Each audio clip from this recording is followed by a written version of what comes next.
नमस्कार स्टूडेंट्स, आज हम क्लास 10th का हिंदी चैप्टर 3 दोहे की समरी पढ़ने वाले हैं। इस समरी के बारे में आगे पढ़ते हैं।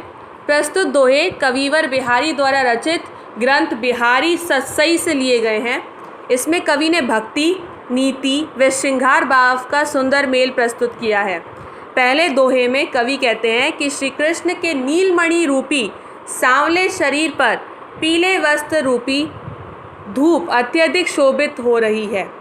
आप जानते हैं कि श्री कृष्ण पीले वस्त्र पहनते हैं। दूसरे दोहे में कवि भयंकर गर्मी का वर्णन करते हुए कहते हैं कि गर्मी के कारण जंगल तपोवन बन गया है, जहाँ सभी जानवर आपसी द्वेष, आपसी रंजिश बुलाकर एक साथ बैठे हैं।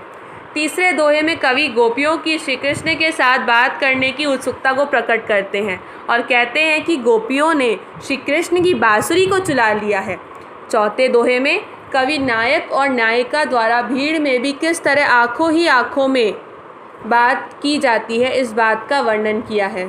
पांचवें दोहे में कवि जून के महीने में भीषण गर्मी का वर्णन करते हुए कहते हैं कि इस गर्मी इतनी अधिक बढ़ गई है कि छाया भी छाया ढूंढने के लिए घने जंगलों व घरों में छिप गई है।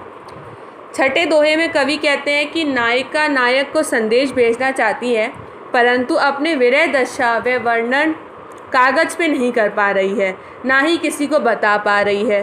वह चाहती है कि नायक उसकी विरह दशा का अनुमान स्वयं लगाए। सातवें दोहे में कवि श्री कृष्ण से कहते हैं कि आप चंद्रवर्ष में पैदा हुए हो और स्वयं ब्रजवाए हो। कवि भी श्री कृष्ण की तुलना अपने पिता से कर रहे हैं और कहते हैं कि आप मेरे पिता के समान हैं, अतः मेरे सारे कष्ट नष्ट कर दो। अंतिम दोहे में कवि आडंबर से बचने व ईश्वर की सच्ची भक्ति करने को कहते हैं और बताते हैं कि सच्ची भक्ति से ही ईश्वर प्रसन्न होते हैं। आज के लिए बस इतना ही।